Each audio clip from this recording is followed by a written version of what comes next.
को संपन्न किया है। व्यक्ति को श्रेष्ठ कार्य करने चाहिए। एक बार ऐसा हुआ, कई बार लोग भ्रमित हो जाते हैं, भ्रम में पड़ जाते हैं, क्योंकि आपने देखा होगा आज इस दुनिया के अंदर धर्म के नाम पर जितनी दुकानदारी चल रही है, धर्म के नाम पर, उतनी किसी दूसरे नाम पर नहीं। धर्म के नाम पर लोगों को लूटा जा रहा है। मत मजहब के नाम पर, संप्रदायों के नाम पर लोग भ्रमित हो जाते हैं। आखिर करें क्या? कोई कहता है हवन करो, कोई कहता है मैं जहां से आई हूं मथुरा वृंदावन, राधे राधे कृष्णा कृष्णा। लोग पागल हो रहे हैं। किसके लिए? भगवान की भक्ति के लिए। किसी ने कह दिया हरिद्वार में जाओ, किसी ने कह दिया गंगा जी में जाओ, बैकुंठ में नहाओ। क्या करे व्यक्ति, समझ में नहीं आ रहा एक रास्ता कौन सा है। आइए मैं थोड़ा सा आपको जोड़ने का प्रयास करूं। कहते हैं एक बार एक व्यक्ति, प्रातः काल का समय था और अपने घर से निकल करके जा रहा था। जैसे ही वो घर से निकलता है तो क्या देखता है कि रास्ते में उसको एक व्यक्ति मिलता है। उसके पास में गाय खड़ी हुई थी, वो गाय को रोटी खिला रहा है और भी गाय को चारा डाल रहा है, नहला रहा है, उसको सहला रहा है। व्यक्ति खड़ा हो गया, पूछने लगा ये क्या कर रहे हो आप? तो जो व्यक्ति गाय को रोटी खिला रहा था, उसकी सेवा कर रहा था, कहने लगा भाई मैं गाय को रोटी खिला रहा हूँ, गाय की सेवा कर रहा हूँ। तो वो व्यक्ति रुक गया, कहने लगा ऐसा क्यों कर रहे हो? तो उसने तपाक से कहा कि तुम जानते नहीं हो, गावो विश्वस्य मातरः, गाय पूरे विश्व की माँ होती है, इसकी हमें सेवा करनी चाहिए, ये सबसे बड़ा उत्तम कार्य है। व्यक्ति ने कहा ठीक कह रहा है ये, मैं भी ऐसा ही करूंगा। थोड़ा बढ़ता है, आगे पहुंचता है। अभी थोड़ी ही दूरी पर था कि क्या देखता है, एक सज्जन और प्रातः काल खड़े हुए हैं घर से बाहर। उनके पास में एक कुत्ता खड़ा हुआ है, वो कुत्ते को नहला रहे हैं, बड़ी साबुन लगा लगा करके, उसको पानी डाल डाल करके, कपड़ा लेकर के पहुंच रहे हैं, उसको बड़ी सेवा कर रहे हैं। वो व्यक्ति रुक जाता है, रुकने के पश्चात पूछता है ये तुम क्या कर रहे हो? तो वो व्यक्ति कहता है मैं कुत्ते की सेवा कर रहा हूँ। तो कहने लगा ऐसा क्यों कर रहे हो? बोला ऐसा इसलिए कर रहा हूँ कि ये कुत्ते को तो बिना ठेले का फकीर कहा जाता है, इसकी सेवा करना भी हमारे यहाँ पर धर्म बताया गया है, ये श्रेष्ठ कार्य है। उसने कहा ठीक है, जीव जंतुओं की सेवा करनी चाहिए।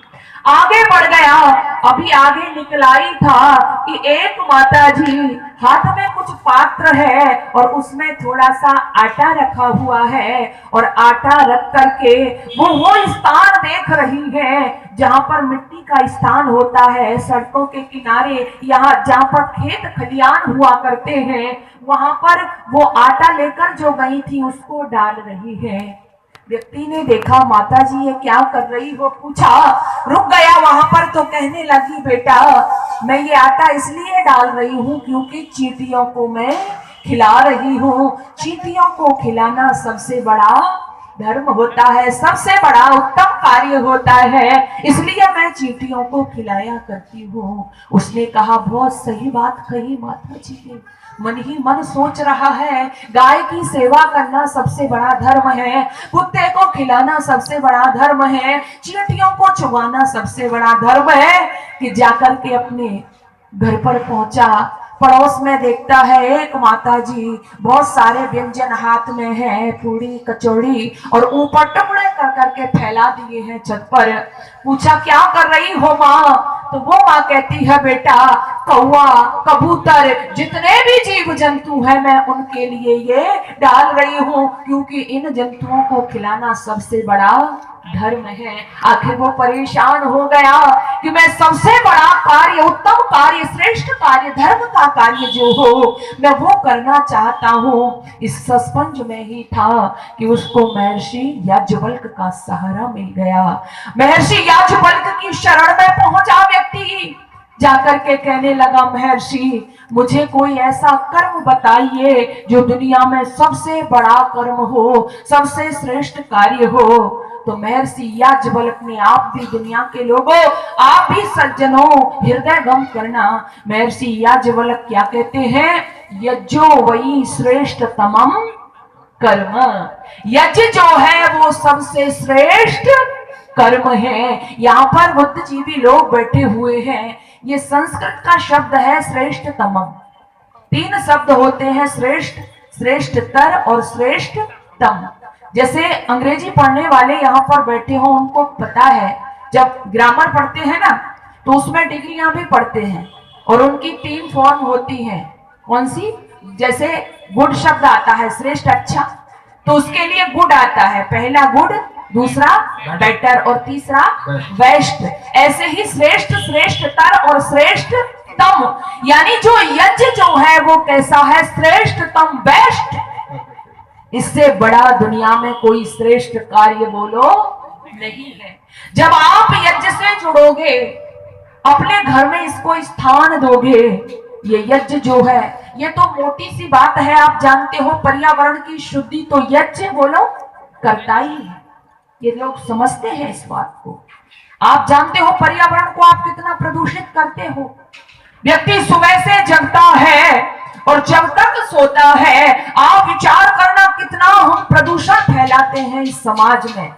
प्रातःकाल हमारी दिनचर्या ही प्रदूषण से शुरू होती है। जो जो गंदगी हम करते हैं उसके बाद समाज में हम जाते हैं, वाहन आदि का प्रयोग करते हैं, धुआं आदि निकलता है और कुछ लोग तो और भी धुआं निकालते हैं। कोई बीड़ी लगाता है, सिगरेट फूंकता है और भी अनावश्यक चीजों का प्रयोग करके, और उसके बदले में यदि हम इसकी शुद्धि के लिए कुछ नहीं करते हैं तो हम पाप से बोलो बच नहीं सकते हैं। इसलिए ये यज्ञ जो है सबसे पहले पर्यावरण की शुद्धि और केवल आपका ही कल्याण नहीं, यहाँ पर यज्ञ किया गया है।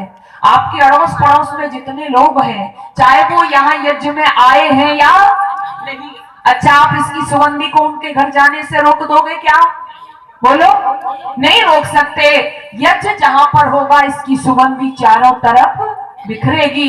इस अग्नि की यह विशेषता होती है, इसमें आप जितना पदार्थ डालोगे, सामग्री डालोगे, उसको ये 1000 गुना बढ़ा देती है। उदाहरणतः आप घर में माताएं बहनें भोजन बनाती हैं, पकाती हैं, खाती हैं, एक मिर्च ले लीजिएगा और उस एक मिर्च को आपने खा लिया।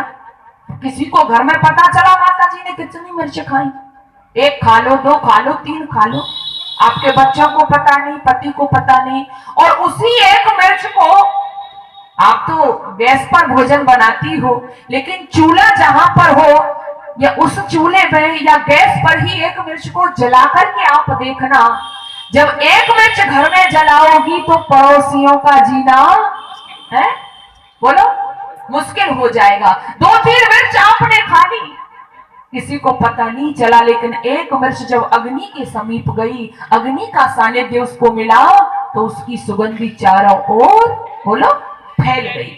ये इस अग्नि की विशेषता है। इसलिए इसमें जो अच्छे अच्छे पदार्थ आप डालते हो ना, इसके बहुत सारे लाभ हैं। पर्यावरण शुद्ध होता ही है। जब स्वाहा स्वाहा बोलते हो ना, हमारे अंदर ये जो गैस इसमें बनती है, इसकी जब हमारे अंदर ये जाती है तो फेफड़ा आदि को भी इससे बहुत बड़ा लाभ मिलता है। और पिछले दिनों बुद्धिजीवी लोग हैं यहाँ, जब भोपाल के अंदर है ना गैस त्रासदी कांड हुआ, मैं अभी पिछले दिनों भोपाल में थी तो मैं वहां के लोगों से मिली। जब गैस त्रासदी कांड हुआ तो आपने पढ़ा होगा, वहां पर जब त्राही त्राही मच गई तो 1-2 परिवार बचा, और वो परिवार कौन सा था? कुशवाहा परिवार था भोपाल के अंदर। वो लोग यज्ञ करते थे रोजाना। जब चारों तरफ से उस गैस का आक्रमण हो गया, जीना मुश्किल हो गया, तो जो आर्य लोग हैं दैनिक यज्ञ करते हैं, सारी सामग्री पास में रहती है। उन्होंने सोचा दम घुट रहा है, मरना तो है ही। बस उन्होंने परिवार को बिठाया और जो यज्ञ सामग्री थी पास में रखकर उससे यज्ञ करना शुरू कर दिया। और ये कोई कहानी नहीं है, ये सत्य घटना है। यज्ञ करते रहे वो लोग और जो गैस का जो हानिकारक जो तत्व थे वो प्रवेश नहीं कर पाए। लाशों की लाशें नहीं थी भोपाल में, लेकिन वो परिवार सुरक्षित रहा। पिछले दिनों में मिली थी किसके कारण? इस यज्ञ के कारण। बहुत बड़ी महिमा है इस यज्ञ की। पहले हमारे यहाँ पर, आज आपको लगता है ये किससे कहानियां हैं, पहले हमारे यहाँ पर कोई ऐसा घर ही नहीं था जिसमें ये यज्ञ बोलो नहीं होते थे। लोग रामायण की बात तो करते हैं और ऐसा दिखाएंगे कि इनसे बड़ा राम का कोई भक्त नहीं है। अच्छा ये बताओ, राम ने अपने जीवन में कहीं भी इस यज्ञ को नहीं छोड़ा है। मैं जब राम कथा कहती हूँ 7 दिन तक, जब वो प्रसंग चलता है हृदय गदगद हो जाता है। पदे पदे पर राम का जन्म भी बोलो। अच्छा, राम की माता जी कहीं परिक्रमा लगाने गई थी, संतान नहीं है मिल जाए, मेरी बात नहीं है, आप ही बताओ। कई मनौतियां मांगने गई हो मां कौशल्या, जब संतान नहीं है तो क्या किया? महाराज दशरथ परेशान हो गए तो वशिष्ठ ने कहा कि निराश मत होइएगा, यज्ञ करवाइए। कौन सा? पुत्रेष्टि यज्ञ। यज्ञ भी जैसा आप चाहो जिस कामना से करो वैसी ही सामग्री तैयार की जाती है, उसी के अनुसार फिर यज्ञ किया जाता है। श्रृंग ऋषि को बुलाया गया है, पुत्रेष्टि यज्ञ हुआ है और राजा दशरथ के यहाँ पर एक नहीं बल्कि 4 संतानें पैदा हुई। किसके माध्यम से? यज्ञ के माध्यम से। और उसके बाद राम ने पहला युद्ध भी यदि लड़ा है, आप रामायण पढ़ते होंगे, राम ने पहला युद्ध भी लड़ा है, तो किसके लिए बोलो? रामायण का पाठ करते होंगे आप लोग, तो किसके लिए? यज्ञ के लिए।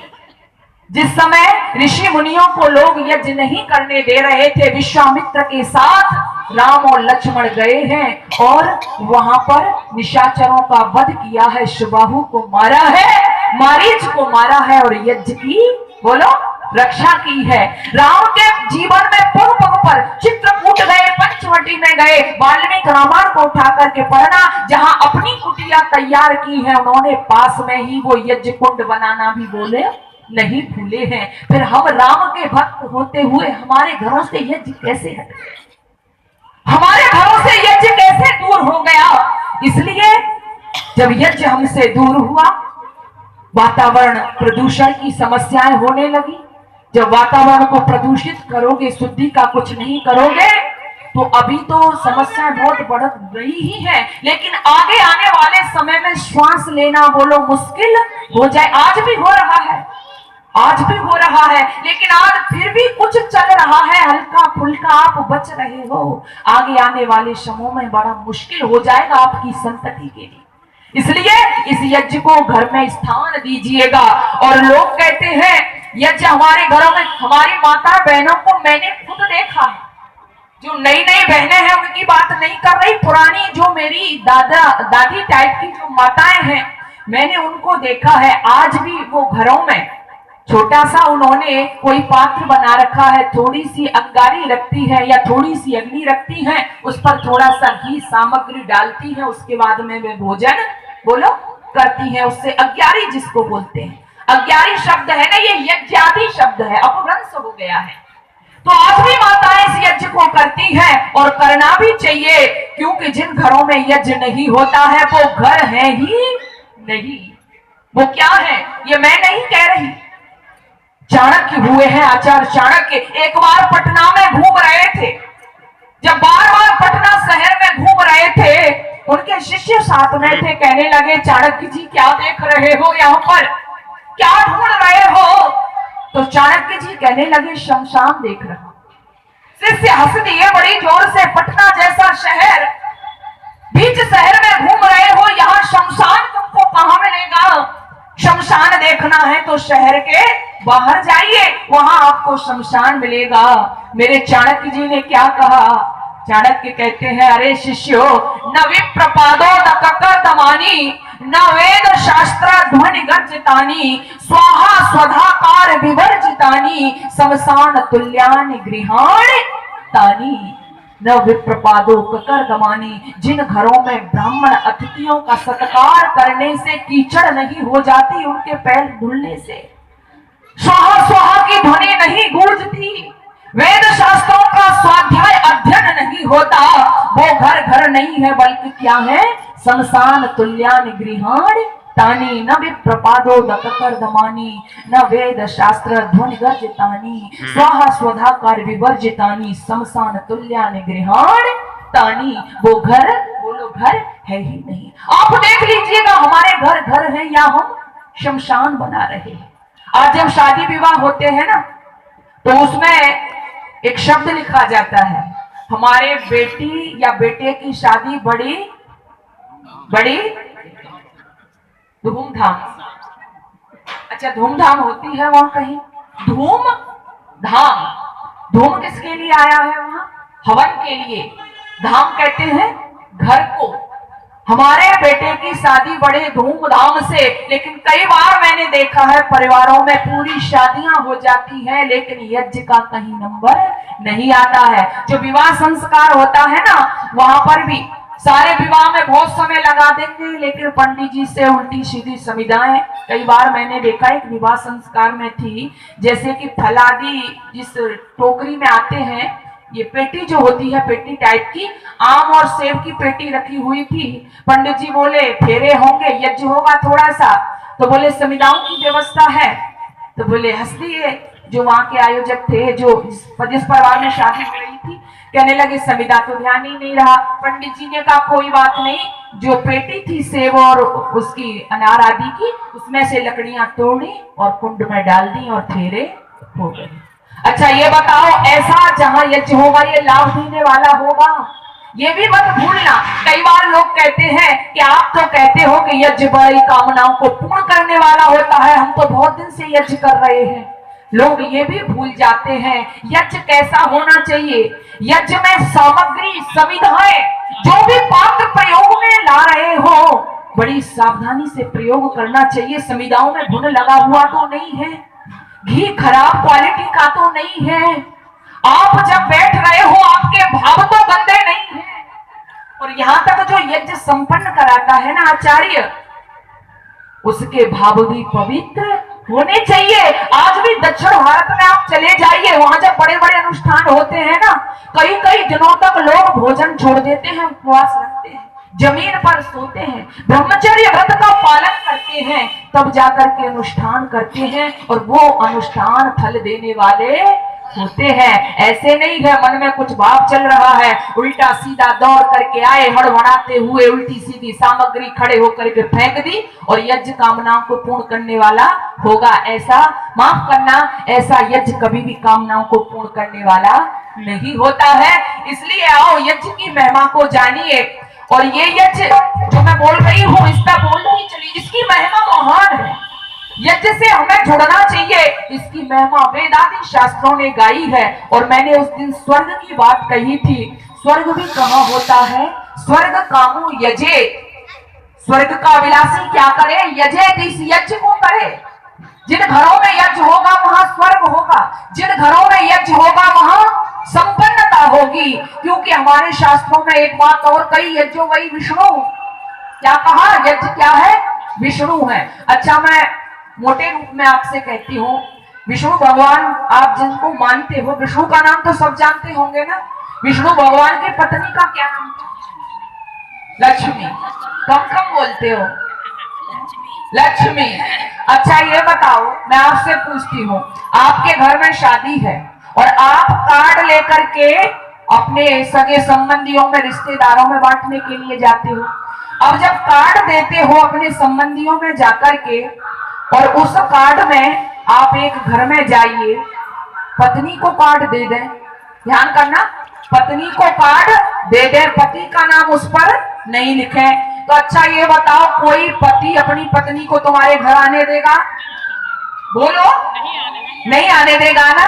भले आदमी कार्ड पर हमारा नाम तक नहीं है, हमारी पत्नी को कार्ड देने आया है, बोलो आने देगा?